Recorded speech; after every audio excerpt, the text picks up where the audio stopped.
Hi, I'm Pastor Heimberg from the Door Christian Church in Gallup, New Mexico, and I want to just talk to you for a couple of minutes about voting as a Christian. I think this is important that we talk about because as Christians, I believe that we need to vote. If you read the Bible, all throughout Scripture, there is a long history of Christians being called to participate in and be part of the society that they live in. If you read the New Testament, it speaks about taxes, paying taxes. It speaks about referencing and respecting leaders and even praying for your leaders. I think it's important that we remember that as Christians, our job is not to go hide somewhere or go retreat. We need to be part of the society that we're in. And as Americans, that means we need to vote.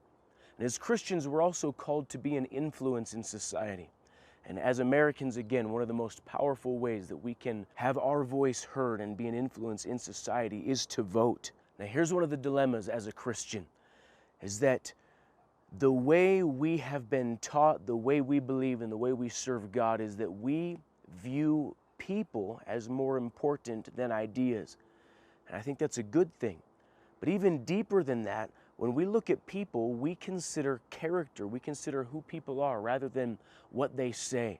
Now, I believe that's good, and that is the essence of being a Christian.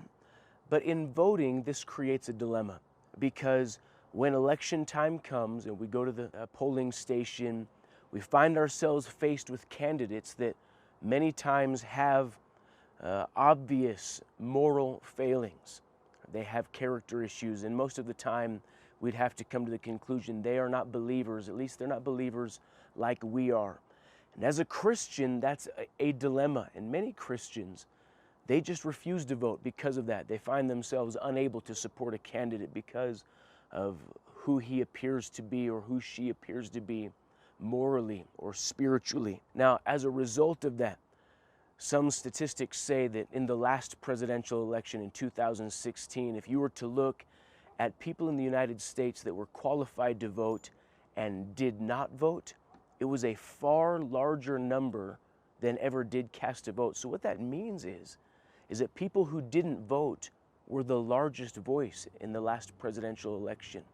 And if you think about that from a logical perspective, people that refuse to vote usually do so because of a moral stance, a stance on what they believe is morally right or wrong, and so they refuse to vote because they think it would be morally wrong. So the logical conclusion is that the voice that is not heard when people don't vote is usually the Christian voice, and I think that is wrong.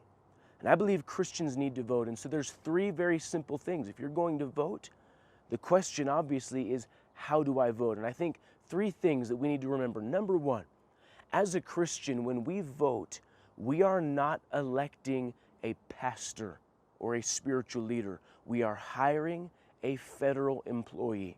When I vote, I am not making a judgment call on someone's spirituality or their character necessarily. I'm not casting a vote of approval on who they are on the inside. I'm hiring them to do a job. Think about this in a practical way. When you put gas in your car, I'm not making a moral decision about who owns this gas station. Really, the only thing that matters to me is this gas going to ruin my vehicle, or is it going to help me get to the next destination? That's what voting is like. I am not making a judgment call on whether they are a good person or not. I am making a decision on whether or not they can do the job I need them to do as my employee, as a federal employee. What that means, unfortunately, is that we have to ignore personal issues sometimes. We have to ignore character issues. I'm not looking for a set of spiritual bona fides for a candidate before I can vote for them. The second issue in voting for Christians is we have to decide what's really important, and we have to vote with the future in mind. In other words, we vote based on the big picture ideas. I'm not voting based on what was in today's headlines or what the current news cycle says. I have to think about the big picture and vote on that. Now, you're going to have to come to a conclusion about what those issues are for you. I'll tell you for me, number one, I have to make a decision about the issue of abortion and the pro-life issue. Now, when I say pro-life, I'm not supporting an organization or a movement, but I'm supporting a long-term moral stance in that I believe the killing of unborn babies is morally repugnant, and I cannot support that. I think most Christians agree with that. So the first decision I'm gonna have to make when I vote for a president is which candidate is going to stand against or fight against this constant tide. If you pay attention, there are elements of our society that are pushing the boundaries of abortion into absurd levels. So I have to make a decision based on the long term in that. Second big issue for me is I have to think about the freedom of the church and the freedom of speech. Which candidate is going to more than likely support the continued free operation of the church in America? Which candidate genuinely believes in free speech? That's a decision I'm going to have to make. For me personally, I'm going to make decisions about which candidate seems to have the best economic policies for the long term. The fourth issue for me is going to be which candidate is going to have a common sense approach to morality-based legislation. In other words, I'm looking for a candidate that is not going to be pushing a gender-fluid agenda on myself and my family and my church. The third thing Christians need to do in an election is pray. You need to pray for wisdom. Pray that God will help you choose who to vote for. You need to pray for our country.